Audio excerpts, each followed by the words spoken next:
Hey friends, so I want to talk about something in this week's video that I have not really covered to date, and that is, let's see, how do I put this? People who practice deep toxic positivity.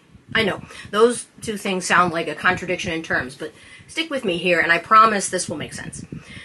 I'm talking about people who go through traumatic things and never do the work to heal from those things. They go right to love and light, or positive vibes only, or this is the condition that they operate at 100% of the time. And as such, when you talk to them about a problem or something that you're going through, they're dismissive and tell you these empty platitudes like, just stay positive, or some such.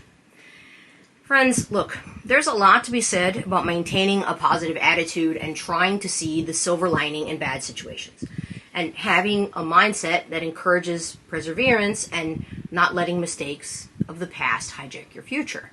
I mean, hell, we talk about a lot of those things on this channel often because at the end of the day, mindset matters a lot more than people generally think it does. However, sometimes life smacks you right upside the head and with no real warning. Things happen to you that, well, absolutely suck.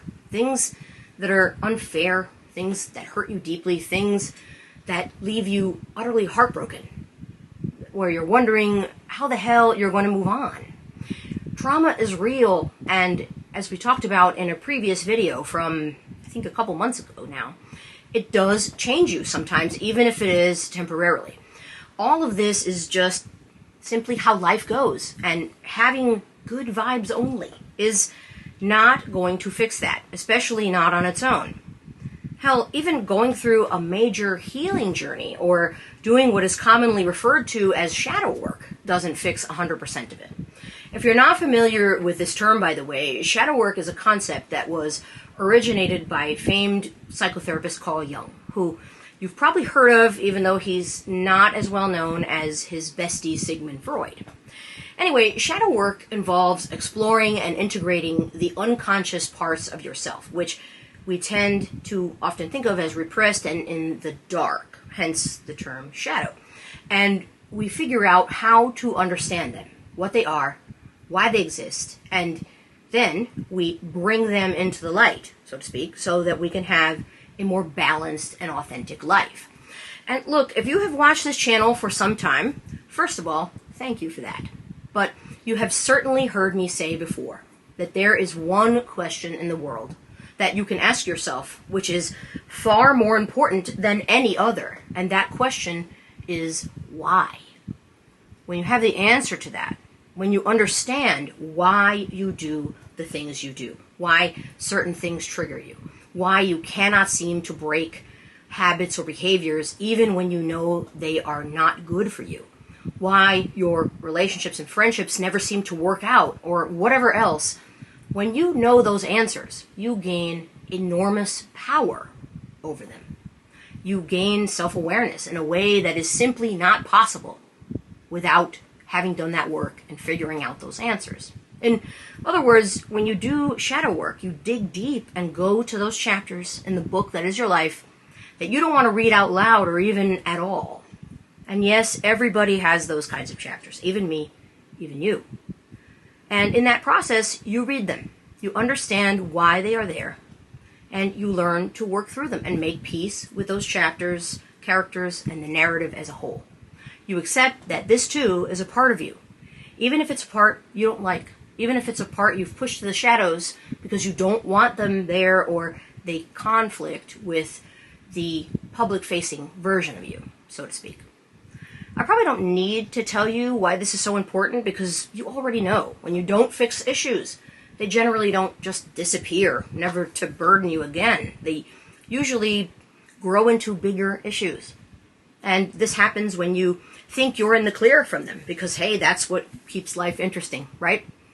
You think, well, I was struggling with this issue, but I took the road not taken where I shoved it into the darkest recesses of my mind. And did that make all the difference? Shout out to Robert Frost, because now I'm crying my eyes out at the produce section in the grocery store because somebody walked by who looked like an ex, who emotionally devastated me, and now I'm sitting with all of the trauma. And can you use a leaf of lettuce as a tissue? Asking for a friend.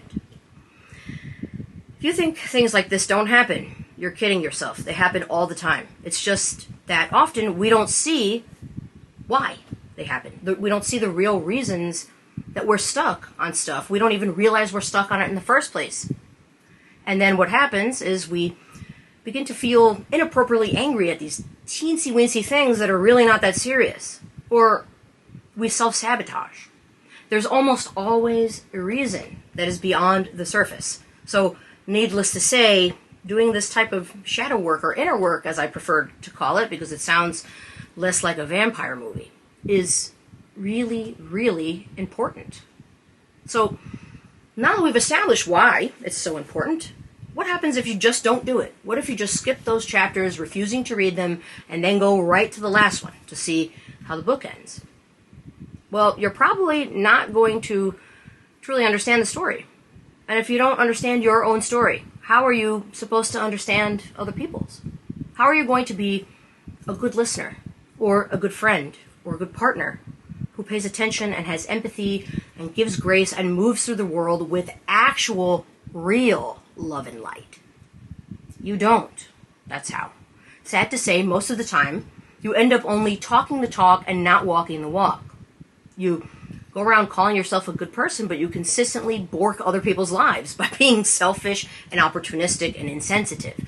You're dismissive of other people's feelings and experiences, especially when they're struggling, because you are trying to get them to paint over those things just like you did with positive vibes only, BS, without allowing them to let out what they need to let out and process how they need to process. If that doesn't sound like a big deal to you, and you're sitting here thinking about how you thought you were being helpful by telling people things like, you'll get over it, or smile, crying about it isn't going to help, or just stay positive, you probably feel a little called out right now. And look, I don't mean that in a malicious way at all. I mean it 100% with love. But it is intended on calling people out who do this all the time, because it's not actually helpful at all. Sorry. People are allowed to feel how they feel, and sometimes those feelings are negative. Sad, dejected, lonely, left out, etc. Will they get over it? Probably. But you telling them that is not going to make it happen. It's going to happen when they are ready to do the work and do some healing. That's their journey. You have to let them take it. You have to respect it. And you have to give them grace on it. This is a complex topic, and one that I am doing a podcast episode about in the very near future, so I'll leave that part here. But getting back to inner work and the people who skip it and go straight to that love and light thing. Those people are also some of the biggest fans of the mentality of, this is just how I am, being an acceptable excuse for being a terrible person. They seem to be two halves of a whole, in that you rarely meet somebody who doesn't have both of those mindsets at the same time. Do you know people like this? I know I do.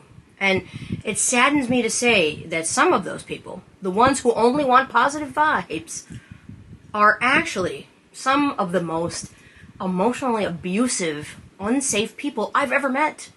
They are right up there with the people who are consistently telling you what a good person they are, like having a "hello, my name is" sticker on them 24/7.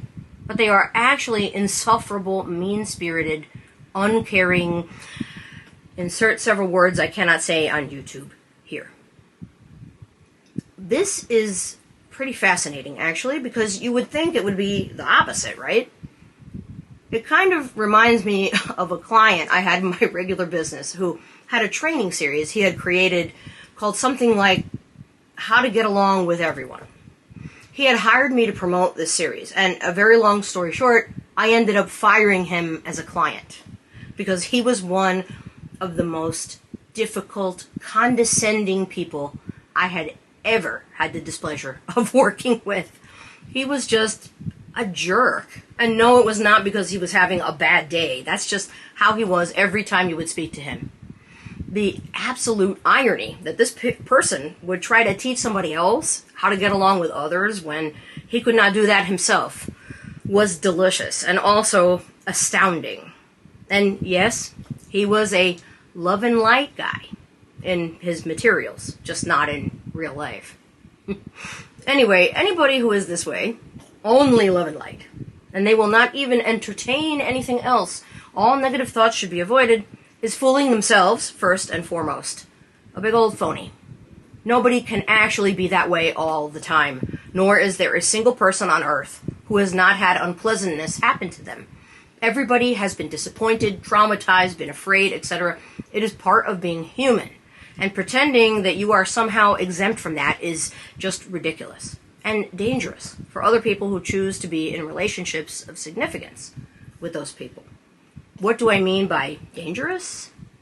Well, that person is unhealed, and the unhealed person will continue to live out their toxic patterns and behaviors until they eventually work through them. Even when they do not want them to manifest, they almost always still do. They may have lots of new beginnings come about, but you can almost guarantee that they will all have the same unhappy endings. I have yet to meet someone who has not followed this playbook to the letter, sad to say, and trust me, this is something that I would so love to be wrong about. The only way they break those patterns is when they choose to address them, understand them, and heal from them, and not a minute before. But the thing is that a lot of them won't. They will instead put on this mask of love and light thing for everybody to see, and way, way too many times they end up making other people who have nothing to do with why they are this way collateral damage in a war that they're fighting against themselves. See, that's another thing about shadow work. You're not meant to carry it around forever. At some point, it's got to come to the light, or it will continue to trip you up on your journey towards being the best version of you that you can be.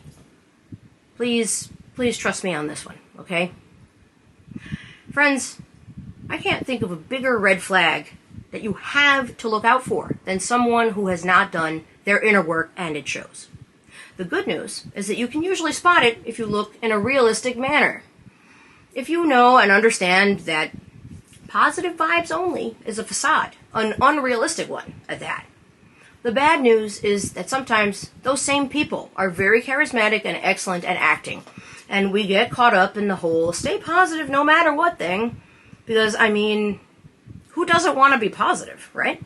But we do it in such a way that we do not even notice that we are being disrespected and having our feelings dismissed with this silly bumper sticker wisdom nuggets that don't actually help you at all. It is okay to feel your feelings, even when they are negative, upsetting, unpleasant, and not positive vibes. Your feelings are always valid, period. Sit with them. Work through them. Accept that events and situations come along with them and process them. That's how you actually move on, by getting better, not by suppressing feelings or pretending that they don't exist. All you're doing there is gathering unpleasantness. Let it be what it is. Set it aside when you're ready, not when someone is yelling, "Stop the negativity, positive vibes only." That's how you actually heal. And that's how you become the best version of yourself. That's all I've got for you this week. I'll be back next week with another priority message. Until then, take good care of yourselves. Bye.